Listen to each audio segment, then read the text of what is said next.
मैडे मैडे मैडे पाकिस्तान 8303 ऐसा 8303 रॉजर से both language available to land. जिस वक्त पायलट ने ये अल्फाज बोले उस वक्त ये पैसेंजर एयरक्राफ्ट कराची के ऊपर सिर्फ 600 फीट की ऊंचाई पर था।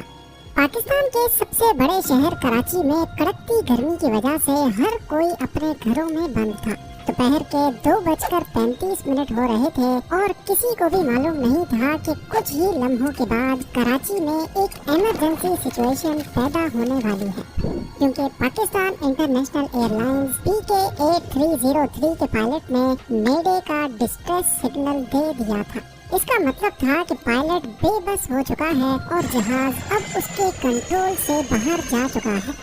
ये सिग्नल देने के चंद सेकंड्स के बाद कराची एक जोरदार धमाके से लरस उठता है और आसमान काले धुएं की चादर ओढ़ लेता है। एयरबस A320 मॉडल कॉलोनी की घनी आबादी के ऊपर एयरपोर्ट से सिर्फ 430 मीटर पहले क्रैश कर जाता है। हैरानी की बात यह है कि इन्वेस्टिगेशन रिपोर्ट में बताया गया कि प्लेन में किसी किस्म का कोई फॉल्ट नहीं था। तो फिर आखिर ये हादसा हुआ तो हुआ कैसे? पायलट और ट्रैफिक कंट्रोलर के दरमियान क्या बातचीत चल रही थी? सिर्फ चंद मिनट पहले इसी एयरपोर्ट पर लैंडिंग की पहली कोशिश क्यों और कैसे नाकाम हुई? नाज़रीन, 22 मई 2020 वाले दिन फ्लाइट 8303 को लाहौर से 1 बजे टेक ऑफ करना था और उसकी मंजिल थी कराची इंटरनेशनल एयरपोर्ट।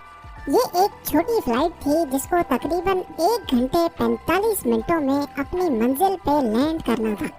उस वक्त कोविड लॉकडाउन्स अपने उरूज पर थे, जिसकी वजह से बहुत कम फ्लाइट्स चल रही थी। लेकिन दूसरी तरफ रमजान का महीना चल रहा था और ईद की छुट्टियां करीब आने वाली थी। फ्लाइट्स कम थी और पैसेंजर ज्यादा, यानी फ्लाइट पूरी तरह से पैक्ड थी। इसमें टोटल 91 पैसेंजर्स और 8 क्रू मेंबर्स मौजूद थे। आज के दिन मौसम बिल्कुल परफेक्ट था, लाहौर में भी और कराची में भी। पायलट्स की बात की जाए तो फ्लाइट कैप्टन 58 इयर्स के सज्जाद गुल थे, जिनको पाकिस्तान इंटरनेशनल एयरलाइंस ज्वाइन किए 24 साल गुजर चुके थे और इनके पास 18,000 घंटों का एक्सपीरियंस था। जबकि फर्स्ट ऑफिसर 33 इयर्स के उस्मान आजम थे, जिनको PIA में 10 साल गुजर चुके थे। ये 16 साल पुराना एयरबस A320 एयरक्राफ्ट था, जिसमें 2 CFM56 टर्बो फैन इंजन्स लगे थे और इन दोनों इंजन्स का इस स्टोरी में बहुत अहम किरदार है। एयरक्राफ्ट बिल्कुल परफेक्ट कंडीशन में था, जिसको एयरबस की रिकमेंडेशंस के हिसाब से मेंटेन भी किया जा रहा था। लाहौर एयरपोर्ट पर तमाम तर तैयारियां पूरी करने के बाद सिर्फ 5 मिनट के डिले के साथ दोपहर 1:05 पे जहाज टेक ऑफ हो गया। कुछ देर बाद फ्लाइट 8303 34,000 फीट की बुलंदी पर पहुंच चुकी थी, जिसको क्रूजिंग एल्टीट्यूड कहते हैं, और अगले 45 मिनटों तक इसे इसी एल्टीट्यूड पे रहना था। क्रूजिंग एल्टीट्यूड पे पहुंचते ही केबिन क्रू ने दोनों पायलट्स को स्नैक्स ऑफर किए, लेकिन क्योंकि उन्होंने रोजा रखा हुआ था तो उन्होंने मना कर दिया। क्रूजिंग के दौरान पायलट ने जहाज को ऑटो पायलट पे रखकर इधर उधर की बातें शुरू कर दी। 1:24 पे जहाज नवाब शाह को क्रॉस कर रहा था और इसी वक्त उसको कराची कंट्रोल टावर के साथ कनेक्ट कर दिया गया। यानी पिछले कंट्रोल टावर का काम हुआ खत्म, अब आगे की जिम्मेदारी कराची टावर की थी। कराची कंट्रोल ने पायलट्स का वेलकम किया और उनको डायरेक्ट मकली पहुंचने का कहा। नॉर्मली इस रूट पर उड़ने वाले जहाज नवाबशाह पहुंचकर कराची टावर से कंफर्म करते हैं कि उनको किस रूट से कराची आना है। नवाबशाह से कराची के कई रूट्स मौजूद हैं, जिनमें शामिल हैं नवाबशाह 2A, नवाबशाह 2B और नवाबशाह 1C। 2A वाला रूट हैदराबाद के करीब से गुजरकर किंजर लेक के पास पहुंचकर राइट टर्न होता है और फिर सीधा कराची एयरपोर्ट तक जाता है। 2B वाला रास्ता नवाबशाह से सीधा कराची की तरफ आता है और फिर एयरपोर्ट से 28 किलोमीटर या फिर 15 नॉटिकल माइल्स पहले मकली के मकाम से लेफ्ट होकर एयरपोर्ट की सीध में आकर दोबारा राइट जाता है। और तीसरा रास्ता है 1C, ये नवाबशाह से सीधा मकली के मकाम तक जाता है। ये तीनों रास्ते फ्लाइट के कंप्यूटर में भी रिकॉर्डेड होते हैं। यानी नवाबशाह से जो भी रास्ता असाइन किया जाता है, पायलट्स ये अपने फ्लाइट कंप्यूटर में सेव कर लेते हैं और फिर ऑटो पायलट खुद ही अपना एल्टीट्यूड और स्पीड कम या ज्यादा करता है। अब यहाँ नोट करने वाली बात यह है कि PIA फ्लाइट 8303 को पहले नवाबशाह 2A का रास्ता असाइन किया गया था, जो कि दिखने में ज्यादा बड़ा रास्ता है, लेकिन बाद में पायलट के जोर भरने पर उनको डायरेक्ट मकली पहुंचने की इजाजत दे दी। क्योंकि पैंडेमिक का दौर था और फ्लाइट्स का रश नहीं था, इसी वजह से कंट्रोलर ने भी उनको डायरेक्ट मकली पहुंचने की परमिशन दे दी। लेकिन पायलट से गलती ये हुई कि उन्होंने इस शॉर्टकट को फ्लाइट मैनेजमेंट कंप्यूटर में सेव नहीं किया। यानी कंप्यूटर समझ रहा था कि नवाबशाह 2A का रास्ता सिलेक्टेड है, जबकि असल में वो 1C से आ रहे थे।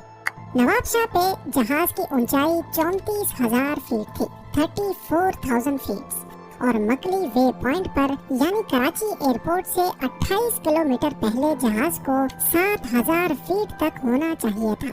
अब जाहिर है जहाज फौरन तो 34,000 से 7,000 पे नहीं आ सकता, तो इसको नवाबशाह से मकली के दरमियान रास्ते में ही आहिस्ता आहिस्ता अपना एल्टीट्यूड कम करना होता है। अगर रास्ता लंबा होगा तो एल्टीट्यूड आहिस्ता आहिस्ता कम होगा, और अगर रास्ता शॉर्ट होगा तो एल्टीट्यूड तेजी से कम होगा। फ्लाइट कंप्यूटर में 2A वाला रास्ता सेलेक्टेड होने की वजह से वो एल्टीट्यूड 1000 फीट पर मिनट के हिसाब से कम कर रहा था, जबकि पायलट जहाज को 1C के रास्ते ले आ रहे थे, जिसमें ज्यादा तेजी से एल्टीट्यूड कम होना चाहिए था। इसकी वजह से हुआ ये कि मकली के मकाम पर जहां जहाज को 7,000 फीट पे होना था, वो असल में 10,000 फीट पर था। कराची कंट्रोलर ने जब रेडार पे PK 8303 की ऊंचाई ज्यादा पाई, तो पायलट को कहा गया कि आपकी ऊंचाई ज्यादा है, क्या आप आसानी से लैंड कर पाएंगे या फिर मकली पर ही एक गोल चक्कर लगाकर एल्टीट्यूड कम करेंगे। जिस पर कैप्टन ने बोला कि नहीं, हम कर लेंगे, और गोल चक्कर लगाने से मना कर दिया। अभी तक दोनों पायलट्स को इल्म नहीं था कि कंप्यूटर में सेव हुआ रास्ता अलग है और वो दूसरे रास्ते से आ रहे हैं। ये इंफॉर्मेशन उनके सामने जाहिर थी, लेकिन उस पर ध्यान नहीं दिया गया। मकली के बाद ऊंचाई कम करने के लिए जहाज की नोज डाउन की गई।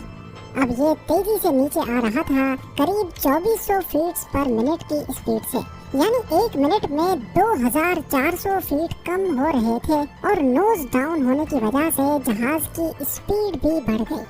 कुछ सेकंड्स के बाद जहाज रनवे से 21 किलोमीटर दूर पहुंच चुका था। इसकी ऊंचाई जहां पहले 10,000 फीट थी, वो अब 6,000 रह गई। लेकिन इस पॉइंट पर रूल के मुताबिक एल्टीट्यूड को 3,000 फीट पे रखना होता है, यानी ये लोग डबल एल्टीट्यूड पर थे।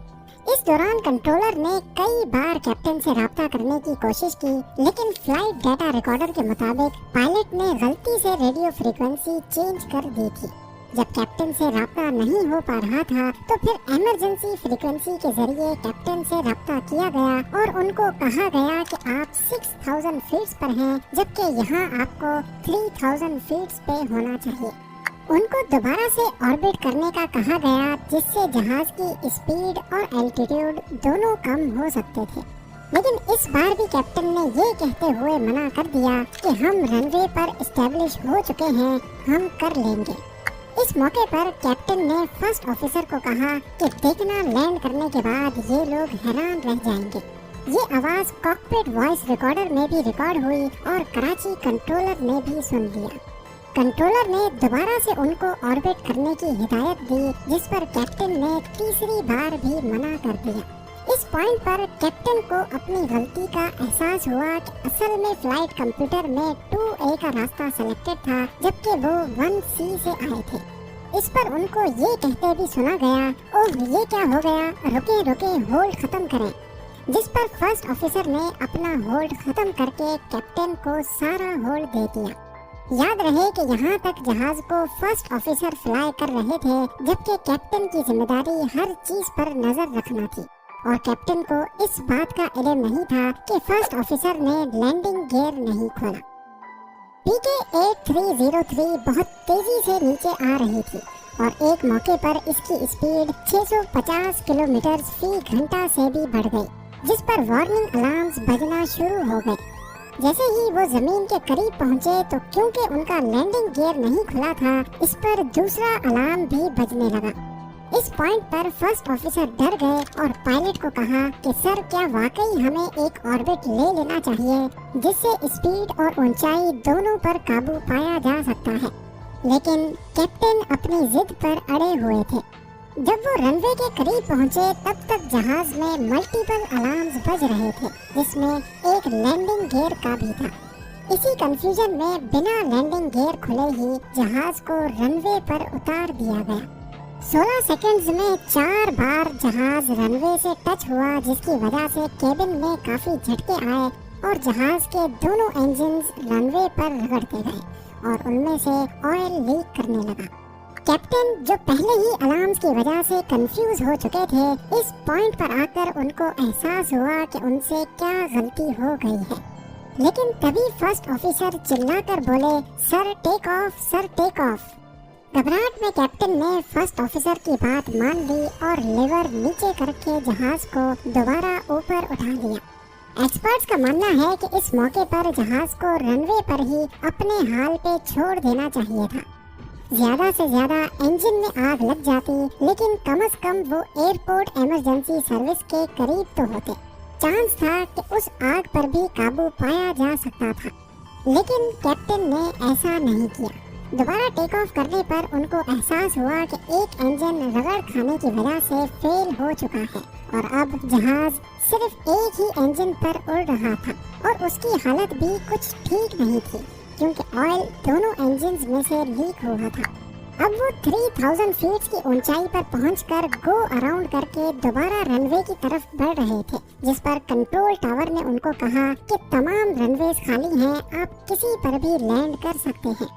इसी दौरान आखिरी इंजन में भी वाइब्रेशन शुरू हो गई और थोड़ी ही देर बाद वो भी बंद हो गया। अब जहाज बिना इंजन के रनवे की तरफ गोल चक्कर लगाकर बढ़ रहा था और उसका एल्टीट्यूड तेजी से कम हो रहा था।